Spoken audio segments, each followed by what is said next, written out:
Hi guys, welcome back to my channel. My name is Belinda and today we're going to be doing a review and also my top 5 tips for doing diamond painting. Let's pop in and have a look.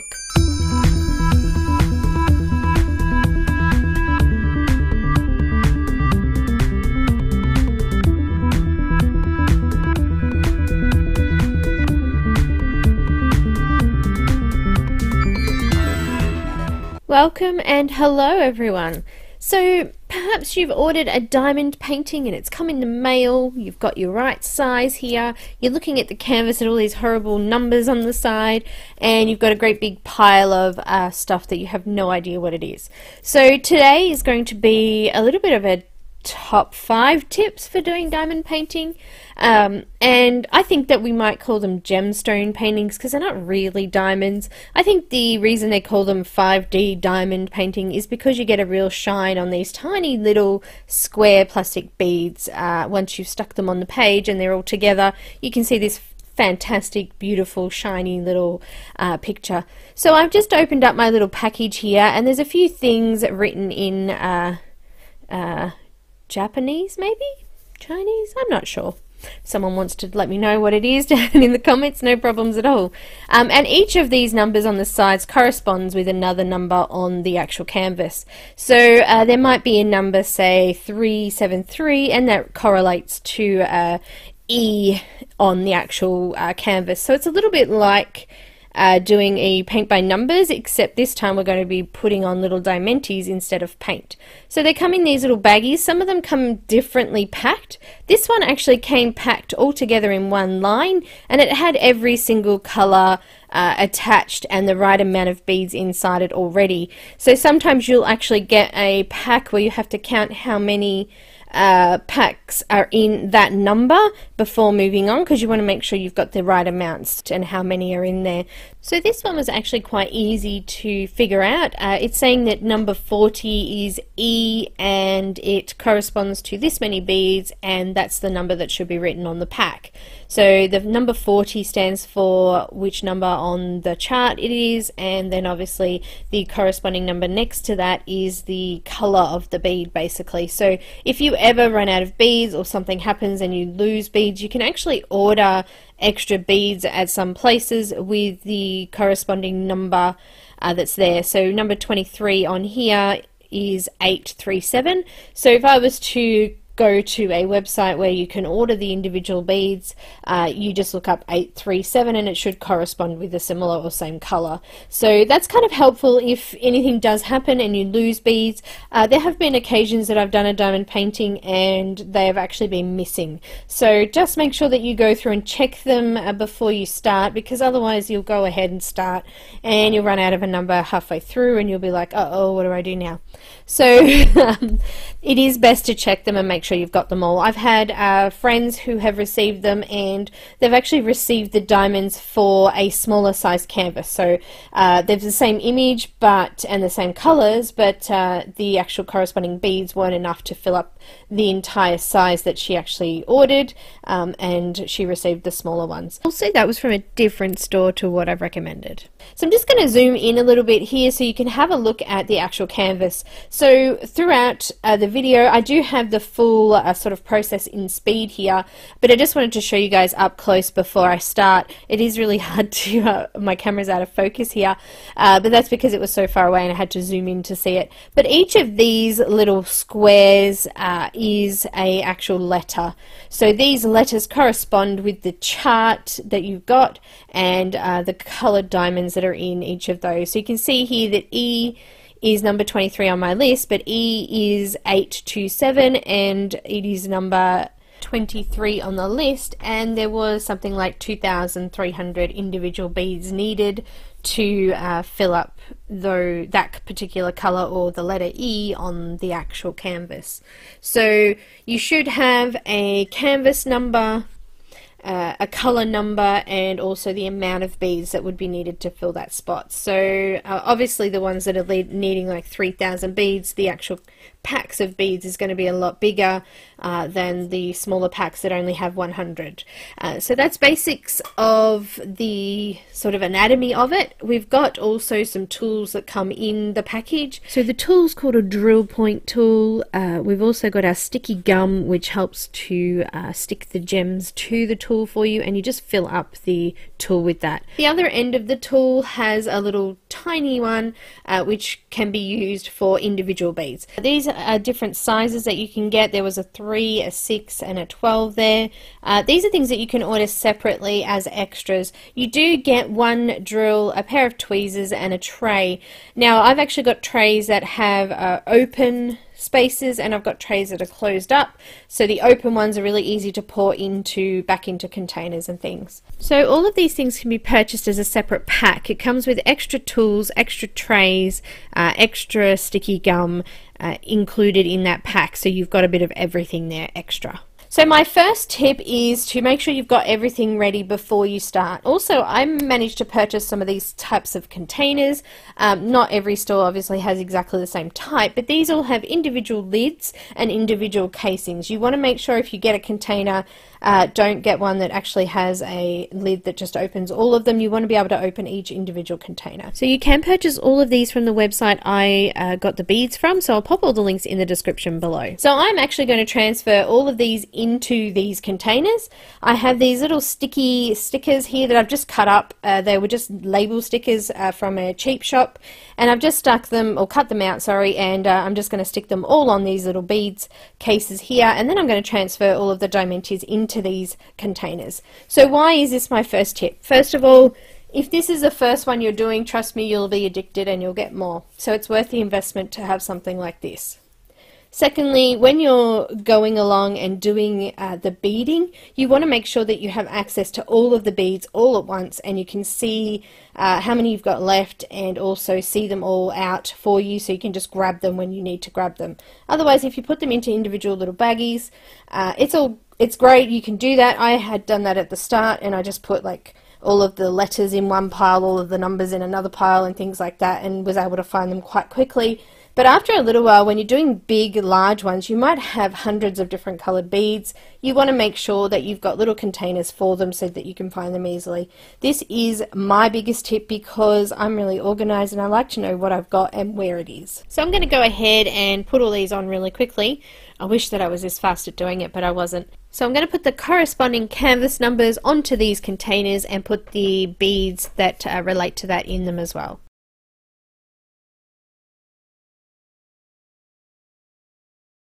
All done. I'm the Flash. Did you see how fast it went? So I've got my tool there, and it's filled, and I've got some scissors here. I've got my instructions just in case I need to see what it's looking like, and if I've missed something or mucked something up, I've got it with me the whole time just to double check things. I've got my tweezers there, and I've got the trays. I'm going to use the closed tray for holding them in, and then I'll use the open tray to pour the diamantes back into the containers. I've also got this cute little funnel thing I found at a dollar store. It helped me to put those colours from the bags into the little containers. It made it a little bit easier. You can see that those containers, some of them have the same letter on them. That's because those beads had quite a large number or quantity, so there's a lot of E packs there, there's a lot of B. So I just have put them into the separate containers because obviously they didn't fit all in one container, but I've tried to put them close together so that I had them there. So I've turned the canvas around and I'm starting from the top. I just peeled back that top layer of paper and got in there with some scissors and just cut a line down one section of it, and I've just folded that back. Now the reason for that is because we're going to be working on this for quite some time. So I'll just give you a little bit of an example. This little section here took me an hour to do. Now if you're new at it, it's going to take a lot longer. If you're using a smaller tool, it's going to take you a lot longer. And also it depends on how sticky your canvas is and also what type or brand that you have actually purchased. So if you've got a better quality one like this, you should have no trouble with the stickiness of the glue underneath. The glue's like It kind of reminds me of a gum-based glue. You can actually put a little bit of water on it to wipe dust off, and just sort of flick the water off, and it makes it re-sticky again. It kind of reminds me of those little slap hands that you used to get as a kid, and you throw them on the wall, and the stickiness sort of makes it roll down the wall. So it's kind of like that, which is really good, because if you do get something stuck to it, like paper or anything like that, just put a little bit of water on, and you can sort of just gently rub that off and around, and it'll peel up all of the paper on it, and dissolve any dust and pull it into a bit of a ball, and you can just wipe it off with your hand. I wouldn't actually try to dry it. I'd just sort of shake off the water and just go ahead and finish more. Now, I've zoomed in as much as I can, and yes, there's no detail because I'm so far away with the camera and I've had to zoom so far in. It's quite grainy. But we'll still explain to you. You don't actually need to see what I'm putting down here, but each little square here you can see is kind of a blurry mess. You could use a magnifying glass. You could just have plenty of lighting. I will come up a little bit further to one of my other tips where we're going to be using a light box, which is extremely helpful, especially when trying to see what colours.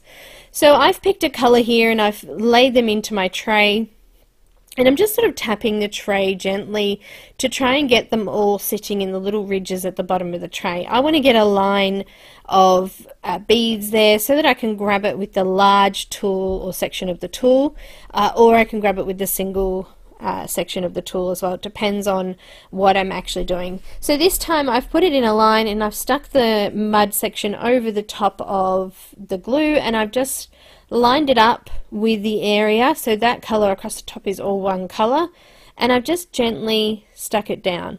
Now you can go along. I find that when I'm using the larger tool, I do need to neaten it up sometimes. I go over the line, or the line's a little bit wonky because it's stuck to the sticky gum off center or something. So you may find that you have to go and fix that up. So you can use the end of the tool to push it back down again properly, or you can use the larger end of the tool just to push them into place as well. So line them all up together. So what the idea is that once we start to fill in these little gemstones, it'll create a really nice, tight, neat fit. So they'll all sit so close together, and the last ones that we place in will actually click into place because we're actually pushing them down and around all of the other gemstones, and they sort of click together. When you're first putting them down like this, you won't get much of a click, but when you start to put colours in between other colours, you're going to hear it go click, click, click every time you go ahead and do it. So that's the basics of this. So the tip number 2 was make sure that you only peel back a small area that you're doing, because you don't want to get dust and things like that stuck on it. Also, if you stop working on it, you want to be able to cover it back over and come back to it at a later time. So I'm just going to go ahead and put a few in so you can see the process up close here. A little bit later on in the end of the section there, you'll see the last sort of section up close and coming all together really quickly, and that might be a little bit more helpful. So make sure you do watch the whole video so you can see that at the end as well, because the camera's a little bit more clearer there, and also we've got our little sneaky tip in there that has helped us to be able to see those a little bit more clearly. It also helped with videoing and things like that as well. So I can see the sticky gum at the end of it is actually starting to get really dirty, and it's less sticky now. So I want to change that over and put some new sticky gum in there. So normally I would use a set of tweezers just to pick out the excess sticky gum that's left in there, and then I just want to refill it with a new lot. So you can see the gum comes with it's sort of got a double-sided plastic on each side to hold it in place. You just open one side of it, you place your empty tool over the top of it, and you kind of cut into it and push the gum up into the tool so that it is all compacted in there, and it will help those gems stick. So for the square gemstone paintings like this with the full canvas, you might only use maybe half of the gum throughout that time, so you don't have to replace it very regularly. Depending on which tool that you use, if you're using the small end more, then obviously you're going to need to replace that more often than the other sizes. So just something to keep in mind, but there's usually plenty in that one little square that you actually get with the kit. So what you actually get with the kit is enough to do this one full gemstone painting. So my personal preference on drill tool sizes is the 3. I find that it's a little bit quicker for me to do. I do less fixing up of lines when I'm using that, and it just helps me to get through that a little bit quicker. So I do find that with the larger tool I actually have to spend a little bit more time neatening those squares up into the squares properly so that they all fit together better. So I usually end up using the 3 tool the most. So here I am being the flash again. I just want to fill in some of these gemstones for you. I've just swapped over colours there and changed colours around. I also turned my canvas around to get a better angle and stop myself from sticking to it too much. I generally tend to work colour by colour. I find that it's a little bit easier than swapping colours around all the time. So for a section like this, I'll make sure that I try to fill out all of one colour and then come back to it. Now sometimes I do miss some in between, but that's okay. You just come back and grab one out of the box and to refill it. It's really great as you start to see it come together. It looks kind of weird to start with, and then as you start to fill it out, the tree that's actually the image starts to come alive. I love it. I love how it becomes so pretty so quickly. It's really great just doing a section by section like this too, because you can actually see how you're going and you can see a whole completed piece. So that actually brings me to my 3rd tip. When you get tired and you want to get up and stretch and walk around, it's a great idea to put a really heavy book on the image. So what you're wanting to do is push down those gemstones into the glue. So using a heavy book helps to just put a little bit of pressure on them, and it helps for them to stay flat and also sink into that glue a little bit more. So when you're not working on it, keep something on top of it like this. I've got this great big dictionary of quotations here, and I've also got the Australian dictionary of something. They're both really big and thick, so I tend to lay those down on the image while I'm actually not physically doing it, and then it stabilizes those gemstones, stops them from moving around, falling out, popping off and things like that. With this one the glue is pretty good, so they're usually pretty good, but it's still worth doing it anyway to keep that canvas nice and flat and to keep that work that you've already done sort of flat and completely finished. So guys, I'm going to just sort of stop there, and what I've actually done is I've magically popped my light box underneath. My husband made this light box for me many years ago out of an old LED sign, and I thought, why not, let's just, you know, show you how it's done the easy way. So this one's quite large, and it needed to cool down a lot in between, so it overheated quite often, and because you are doing it for long periods of time, I decided to invest in one from the actual site. You can get them, I'll pop the link in the description. So I've got it underneath, and what it actually does is it's really great because it highlights the ones that we haven't done. So you can see here through, I'm just starting the bottom of the top of the image again, I've just turned it upside down, but you can actually see there's areas within the yellow section there that I haven't actually filled these in. It really highlights where you've missed, and if you have missed any beads you can actually see them really clearly through here. And also I found that it did light up the actual letters as well, so the letters weren't quite so tiny, it just sort of brought that light through and made them look that little bit easier to read. So this is my 4th tip, is to, if you can, have a light board or a light box, something like that to place underneath it, because it really does help. It makes it a lot quicker and easier to see, and things become a little bit more clearer, I guess. You can definitely tell by looking at what I'm doing now that it was easier to pick out the things that I'd missed and then fill those areas in. So guys, a little bit more magic fingers and the flash again, and I'm just going to go in and finish off some more of this. So one of the big things about these is to really try to enjoy yourself. Make sure you are getting up on a regular basis and having breaks. have plenty to drink. Also too, I've actually had them, I've got a couple of really large ones that take up like half of my kitchen table, and we've actually had coffee sessions with friends, and we've all sat around the table and had a go at putting in some diamonds. It's a really great conversation starter, and it gets you doing something with your hands while you're sitting and having a chat with your friends. So if you get together with your friends often, it's something that they'll all enjoy having a quick go at. It's a bit of fun and something a little bit different. So my light box is gone again now, and it's back to reality of trying to see properly with my really dull, blinding eyes, but I do get through it quite quickly, even though it seemed like forever. Now, another thing that I kept doing was, if you can buy those little sticky pads that hold your phone in place when you're in the car, like a little mat thing they are, and it will stop your beads from moving around as well, because if you're on, depending on what surface you're on, if you're sitting on the couch doing it on a board, it's something really handy so you don't tip up the tray. But I did actually flip the tray up quite often, and I tried to keep it out of the way while I was working, but also close enough to be able to grab beads as well. I'm a little bit of a klutz when it comes to stuff like this, and I always seem to do it.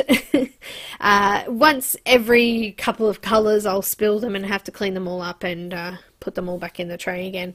I used both trays quite often to do the beading, because I would transfer them from one to the other to tip them back into the container, the ones I hadn't finished.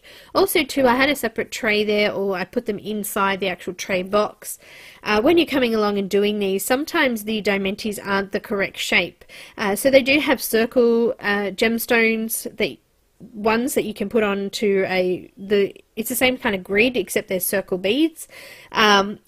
Sometimes I found a circular shaped one in the squares, so I just put that aside. Also too, sometimes you'll find that the material's too thin in the gemstone and it hasn't quite got a flat surface. It's actually concaved or concurved. Caves in. So you'll actually try to stick it down and it'll always pop back up because there's not enough weight there to hold the bead down flat, because the plastic is so fine and thin. It's just really hard to grip the glue because it's only gripping with the corners because it's not shaped correctly. I would actually put these in here as well. Also too, I'd pull out all of the ones that were odd shaped and not quite right, so there might have been a little bit of plastic left on them that haven't been cut out quite enough.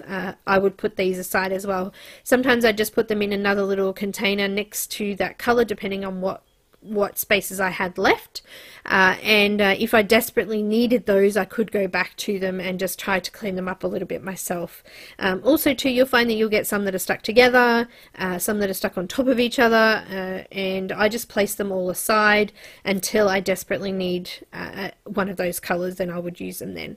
Sometimes colors get right to the very end, like I only had one, I think it was a number 5, they'd almost completely run out by the end of it. So you should find that if you've got the right amount of beads, you'll have hardly any left over. I did have quite a few left over of the larger number beads, but everything else was pretty close to being almost gone. So guys, my last biggest tip is make sure that all of the beads are completely stuck down. So once you start to fill out large areas like this, you might find that there's some sections that pop up a little bit. Make sure that you push them back down. You could use a rolling pin or something like that, or make sure you pop it down and place a large heavy book over the top of it to keep it completely flat, so that it can adhere to the glue and things like that as well. It is and does happen quite a bit, because as you start to put down the beads, some are slightly out of place, some beads might be slightly bigger, some might have those little rough edges, and they're not quite square, which stops the other colour next to it from clicking together nicely and sitting next to it. Sometimes I've actually had to take some of these out and replace them with the smaller sized gems. So if you have a look at them, most of them are the same size, but sometimes you can get them a little bit skinnier than their other cousins in the box, so I try to pick out one that might be a little bit smaller or look a little bit smaller than the others, and it seems to fit a little bit better. So that's a way to get around that as well, is make sure you check. So I just run my fingers over it, and when I find a bump I just make sure I have a look at it and see if it's not just a larger bead that's a little bit higher, but if there is something popping out, I'll make sure that it's a good shaped bead, or if it needs to be smaller or whatever. So that's it. That's tip number 5. This was a load of fun. I really enjoyed this one. It is a beautiful image, and the way that it came out at the end is absolutely stunning. You could have it up one way or the other way and it wouldn't really make a difference. The way that I'm sitting it right now is supposed to be top to bottom, so it's supposed to represent the 4 seasons, but it's really pretty. I really liked it. This is a full drill painting, so when you buy a diamond painting, make sure that it's full drill if you want to have the beads covering the whole entire image. If you want a half drill or a part drill, it means that the picture is printed and then only a tiny little bit of it is sticky, so you can get those. You can also get drills with larger diamonds in it as well, so perhaps it's a lady and she's wearing a gem necklace. The gem on the necklace might be slightly larger. So there are lots of different types of them, so have a bit of fun, try a few different ones out. There are cheaper ones out there and there are better quality ones. Make sure that you're happy with getting a cheaper version if that's what you go for, because you will find you'll have issues with beads popping off.